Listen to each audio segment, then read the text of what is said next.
yesterday was some real low-rung stuff. When the Cowboys this year have played the really good teams, well, they haven't played a whole lot of really good ones, but they've had some blowouts. And Detroit is really hitting on all cylinders offensively. And they came into the Cowboys building and smoked their ass. And now the Cowboys have 4 straight games. I don't remember the exact stat, Ben, but I believe they have been outscored 110-35 in the first half of the last 4 games they've played at home, including the Packers playoff game last year.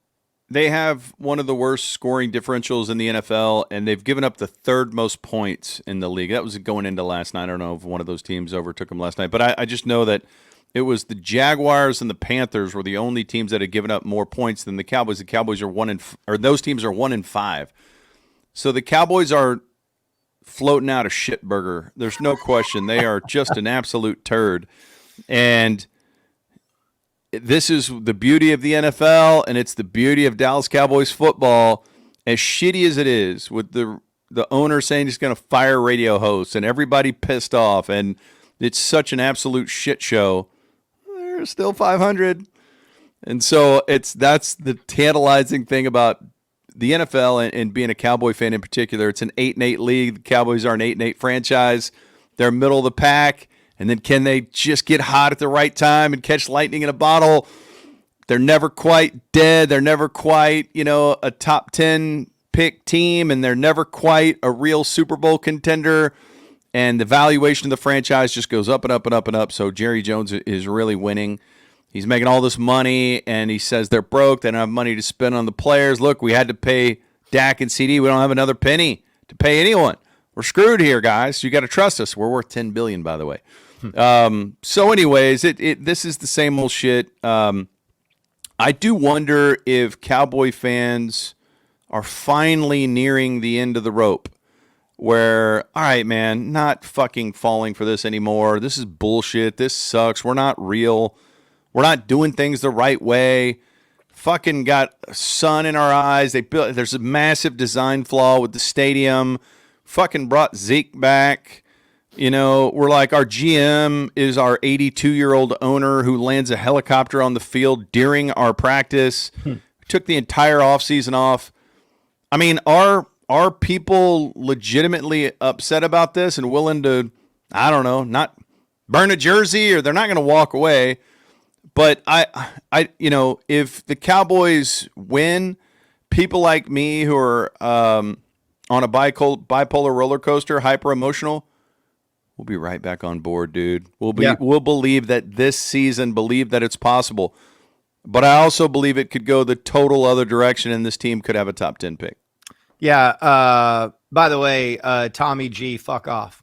But so the interesting thing about this to me, when you talk about are Cowboy fans finally ready to jump off, this is going to get depressing for me and you, but we're not far from being out of the demo. You know what I'm saying? Like in media terms and advertising sales, they talk about 25-54, which honestly, that's archaic, because if you look at who has disposable income, blah, blah, blah, whatever. But we're sniffing being on the wrong end of that demo, right? I think people that are our age or close to our age that did experience the dynasty and the 3 Super Bowl wins, and then you and I are old enough to actually remember when they beat the Broncos in the 1978 Super Bowl, as Tony Dorsett was kicking ass, and then we lived through the 80s with the rise of San Francisco, blah, blah, blah. But I think most of us, I mean, I watch every Cowboy game, and when there's a big play, I jump up and I spill my beer on myself and I say, F yeah, and I yell at the TV, and I still do all that. It's almost ritualistic for me. But man, the second the game is over, I don't feel anything anymore. I feel apathy. To me, I'm entertained by it. I want it to go my way. I don't spend a single second thinking about how it impacts me emotionally once the game is over. I have reached that apathetic stage. Then you go, well, what about, I mean, I know a lot of people that are late teens, early 20s. I'll give you an example. I was talking to my daughter's boyfriend. He does not remember. He was not wait, let me do the math. I think Jason Witten was a rookie before he was born. Ponder that. But Jason Witten wasn't even a part of the glory years. He's one of the all-time greatest Cowboys, but Jason F. and Witten was not, he was a rookie for like his rookie year. People that are now 19 or 20. So what I'm saying is you have a whole generation of people that are Cowboy fans because of where they live or because their parents were, that don't have any real success to hang their hat on. And people that are my age and your age are just kind of over it. Like, do you have any friends that are your age that live and die on every play and their week is ruined if the Cowboys lose? Yes, absolutely. Oh, you do? Okay. I do. And I am like that. I wouldn't say my week is ruined, but I don't know that it ever really was completely ruined. But it's like, yeah, it's like I still love. I feel that way about the Rangers. It doesn't bother me if the Rangers struggle. I did get on the bandwagon and enjoyed that championship run, winning the World Series. But the Mavericks and Cowboys still do that to me. And it still breaks my heart if they lose in the playoffs for the Mavericks or something like that. It'll stay with me. The Cowboys, it's a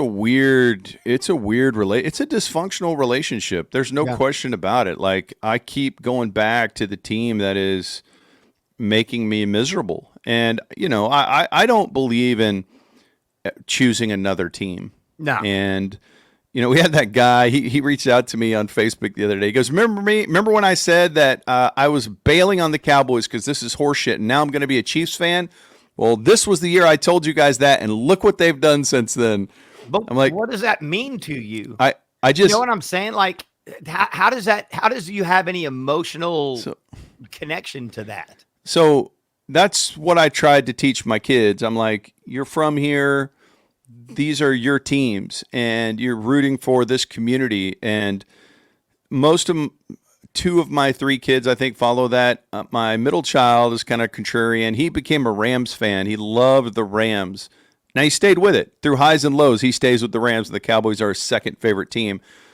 But I was born and raised on Cowboy football. Like, my dad's mood would change. I was rooting for the Cowboys before I knew why, because my dad was in a better mood if they won. And so, yes, I still love Dallas Cowboys football, and it fucking sucks when they lose. But I just don't have any confidence in the organization anymore. And I feel like I'm kind of at the end of my rope. I don't know what I would do. I'm not going to go root for another team, but I kind of want them to hit rock bottom so they will do something drastic. And I don't know what that is, but like, we just assume that having Jerry be a part of this is an immovable thing and it'll never go away. So let's just pretend it's not happening while he fucks all this up. But I don't know, man. I hate it. I hate this. And I would rather always be contending or rebuilding. And they're stuck in that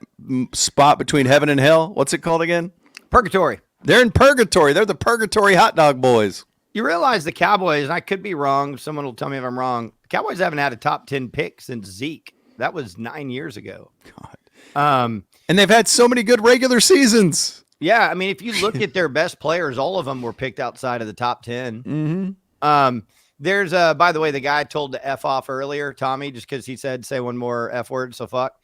Yeah, I think he kind of articulated exactly as how I feel. I mean, I love the Cowboys. I want them to win, but he says, as I get older, I just try to enjoy the ride. I give myself 12 to 24 hours to feel like crap. The team doesn't care anything about me. And this may be a good place to pivot to Jerry, because if you have a chance to go check it out, he did have the closest thing he's going to have to a meltdown on the fan. And I don't know if it was this morning or yesterday morning. I literally saw it at 9:40 and we start streaming at 10. So I was reading the DM article and then I clicked on the link. It's like, do I have time to listen to this? And it jumped to the 12-minute mark and I was able to listen to like 7 minutes of it. But one of the things that we always talked about when we talked with fans or, people come up to you and they go, man, doesn't Jerry realize, doesn't this, doesn't that? And I'm like, no, he does not. He does not. Do you know why? Because you are a guy in the world and you have the job you have. And I'm assuming you're not a multimillionaire titan of industry. He risked everything, leveraged everything to buy a distressed asset in 1989. I think it was. Maybe it was the end of 88. He bought a distressed asset headed for bankruptcy in a league that hadn't fully found its footing yet with their TV deal that he helped negotiate, leveraged his whole life and turned it into a $10 billion industry. So when Radio Boy, which I'm not saying that disparagingly to anybody, Ben and I are Radio Boy. So when Radio Boy tells you that you don't know what you're doing, that's comedy. That is high level comedy to a guy that's created something out of nothing that's worth $10 billion. He ain't listening to you. He doesn't value your opinion. He knows all the criticism. And he even said this to Sean and RJ. Well, it was an idiot thing to buy the Cowboys, wasn't it? Remember when I was an idiot for buying the Cowboys? And look at him. He's 82 or 80. Is he 82 or 83 now? Just turned 82 on game day. Yeah. And so, like, our criticisms, like what we feel with our connection to the team, he's impervious to it. Now, I do think he's agitated and he doesn't want to hear Radio Boy tell him that he didn't have the offseason he wanted. And then he does the whole thing where he goes, you guys think you're geniuses and come live in my, and that's fair, man. That is fair. We sit there and we talk into a microphone. We've never had the risk. We've never had to do it. We think, yeah, we know everything because we have a fantasy team or whatever. I get what he's saying. But, dude, if you go back and listen to that and have a chance to listen to it, it's clear that it is getting to him, and he was very agitated this morning. Yeah, he was taking it back to, all right, you guys think I'm a dumbass, and everybody thought I was a dumbass when I bought the team, so what now? Right. So really, let's look at the overall ledger. My team's worth $10 billion. First of all, I thought I listened to it just before we started this, and he started talking about Sean and RJ's job. Mm-hmm. He's like, your job is not to talk to the owner about the things I've done wrong, or I'm paraphrasing, something like that. Right. And he said, I don't want listeners to hear. He kind of started to think, I don't want listeners to hear that. That's not why listeners are here. And then he said, I could get somebody else to ask me these questions. And then Sean was like, well, hold on, that we're just doing this, this, and this. And he said, I'm not kidding.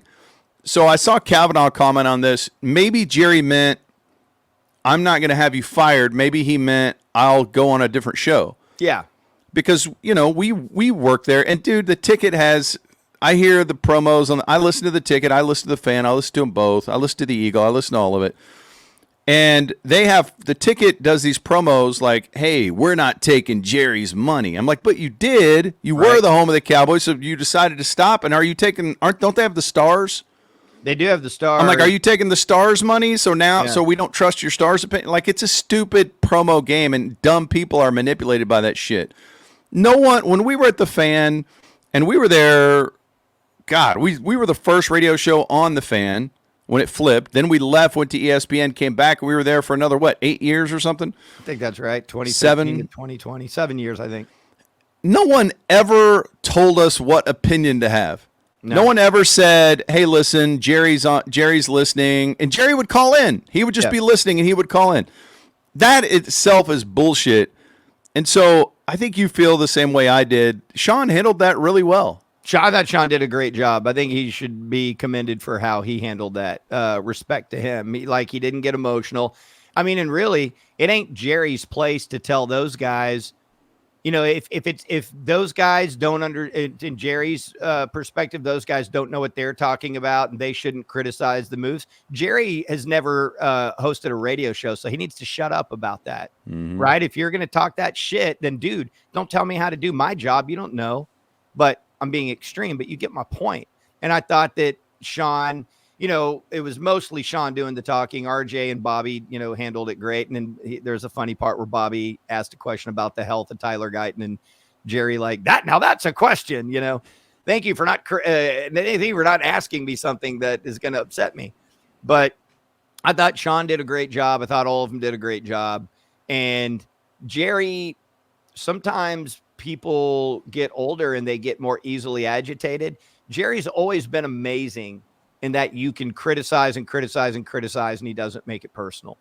Like that, I've always greatly admired that about him. Same. And part of it is the old adage of it's like wrestling. It's like, yeah, I'm agitating all these people while I'm taking their dollars.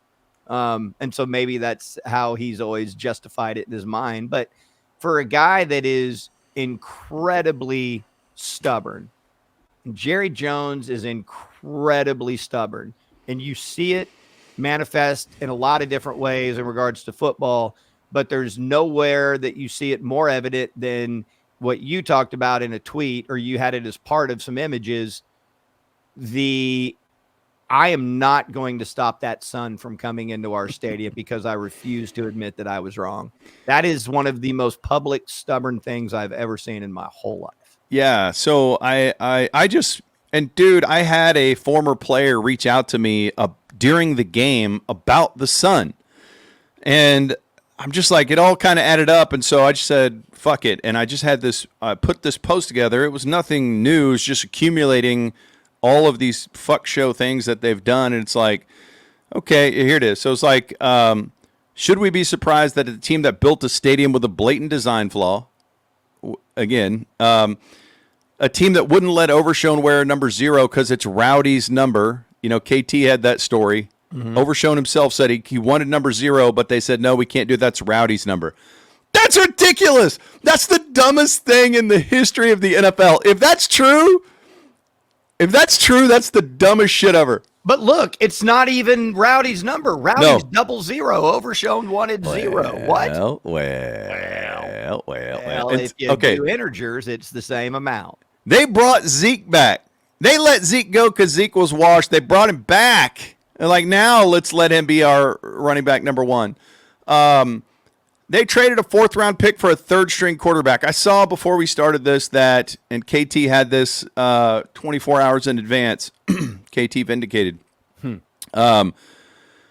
Devontae Adams traded from the Raiders to the Jets for a 4th-round pick. Now, it's conditional. It could be a better pick, but that's how you use a 4th-round pick. You don't use it for a 3rd-string quarterback that you're not going to use, okay? Right. Go back to that tweet. Let's see. Of course, anytime you're going to bitch about the Cowboys, you have to bring up that they drafted Taco over TJ Watt. You have to. You don't have a choice. It's been a long time, but never forget. # never forget.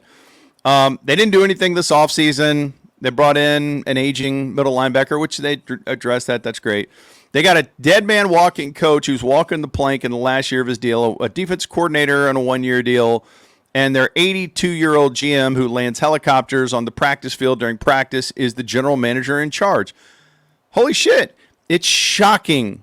It's so surprising that this team is struggling. No, it's not. And I was just ranting, and I was shocked. That thing's almost got 600,000 views. The power of the Cowboys, man. And that's why Jerry's, he's agitated because no one likes to be criticized consistently over and over and over. But in a league that is designed for everybody to take a turn through parity, the Cowboys haven't been to a conference title game in 3 decades. Or 28 years or whatever it is now. That's out. You almost have to try to be that bad. And if you look at the other teams that are in that boat, it's like the Commanders and the Dolphins, dude, that's where you are. Jerry likes to think of him as a franchise like the Niners and the Patriots. They're not. And they haven't been that for 3 decades. And please do not take this the wrong way. I am not saying I want Jerry to live to be 100 like Jimmy Carter. God bless you, man. You've been really nice to me and Ben in our interactions. I have no animosity towards you personally at all, but it's not going to change. It's just not. This is what it is. This is the way it's going to be. Just like the Mavericks are way different now than they were a year ago. And I don't know where they're going to end up, but they have a new ownership group.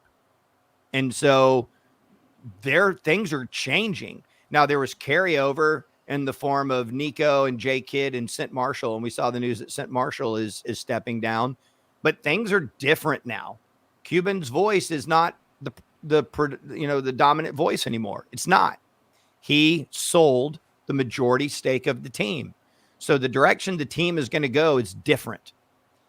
The Cowboys' direction is the same direction, and I would argue that it is more stubborn and more with more resolve, and it's not going to change or evolve because it is very, very rare in the history of the world in any regard that an 82-year-old suddenly changes the way he operates, especially an 82-year-old worth $10 billion. This is what it is, and this is the way it will be until Jerry Jones is no longer with us. And that's like what you started this whole conversation off with, this idea of, have people finally given up? Do they care? The money suggests no. The eyeballs suggest no. God, do you remember yesterday? It shocked me when I heard it. But listen to that Aaron Andrews audio. 42 million people watched the Cowboy Thanksgiving game last year. What? Mm-hmm. It's insane. Yeah, I think you're probably right. This is not going to change. But I do look at somehow Jerry, I don't know, thinking about his own mortality, decided to mend fences with Jimmy. Is there a chance that he could be, usually 82-year-old billionaires aren't convinced of something late in the game that, especially when they built a $10 billion franchise. I think that's the hope we all have, is that maybe he'll realize, holy shit, I am fucking this up. I need somebody that's a little more hands-on, and I'll kind of ease back. I guess it's probably not going to happen, but I think that is the hope. It is just so weird that as Cowboy fans, we're just like, all right, how can we do this even with him? Like, how can we? It sucks. And I love Jerry. I'm with you. I love Jerry. And if he would just step back a little bit and let a real football person and have a real coach and, anyways, it's the same old shit. But I do want to say this.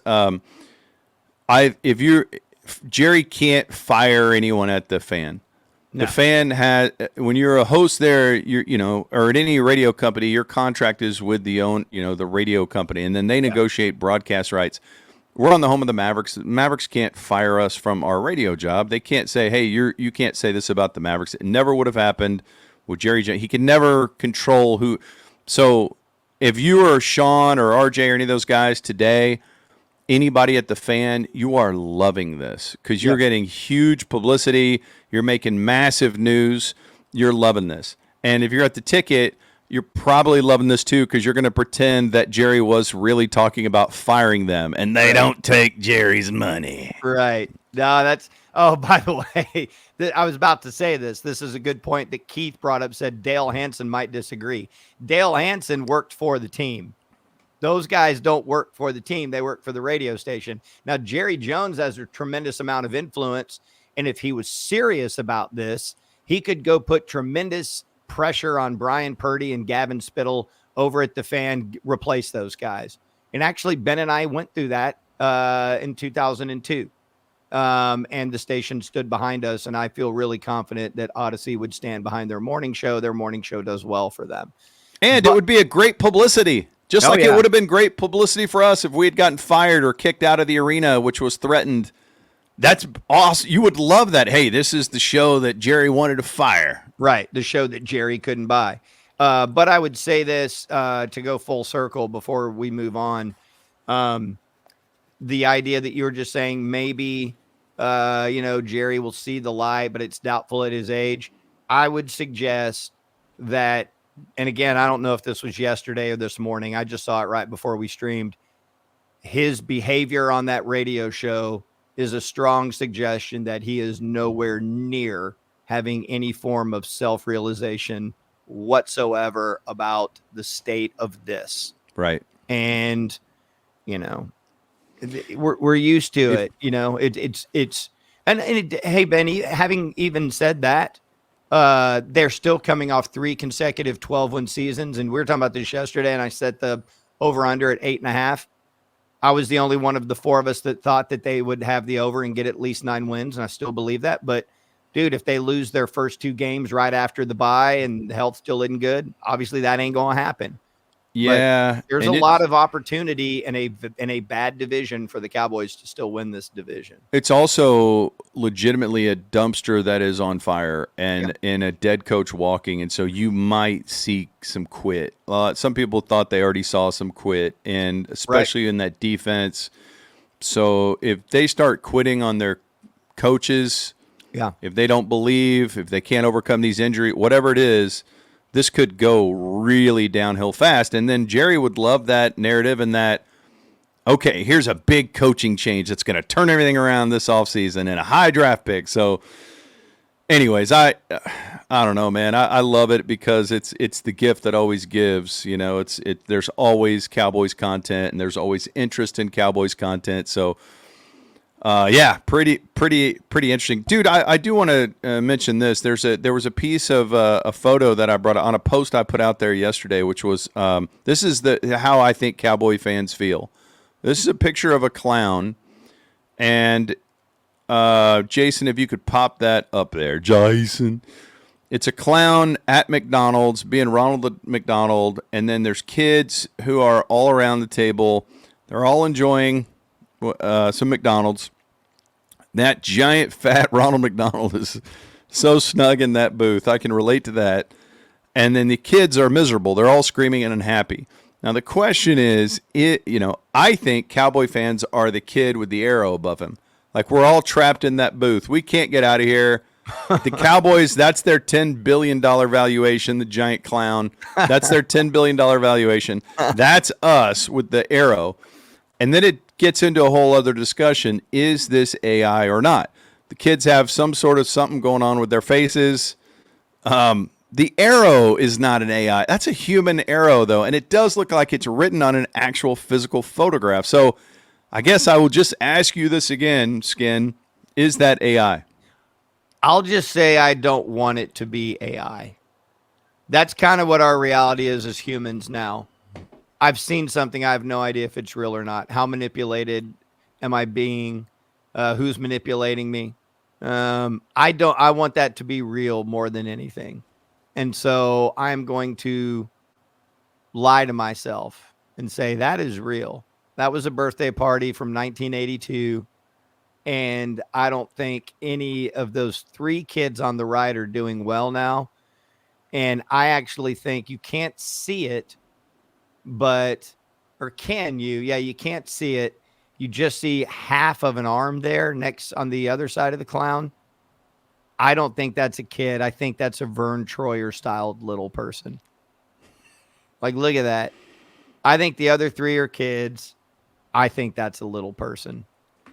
And no, that's not AI. That is real life. That's not that's a child. No, that's a little person. That's Vern Troyer. Those are all kids. Maybe what's happened here is the clown farted. And that's why the clown's smiling. Yeah. Maybe he put a log in his underwear, and that's why they're all miserable and they can't. But some people are like, hey, the drink is purple. That's AI. And they haven't touched their burgers yet. Their burgers are all at the same place. And I don't know, man. I don't know if it's AI. I don't know. But I love the picture. It's one of my favorite pictures I've seen on the internet. It's great.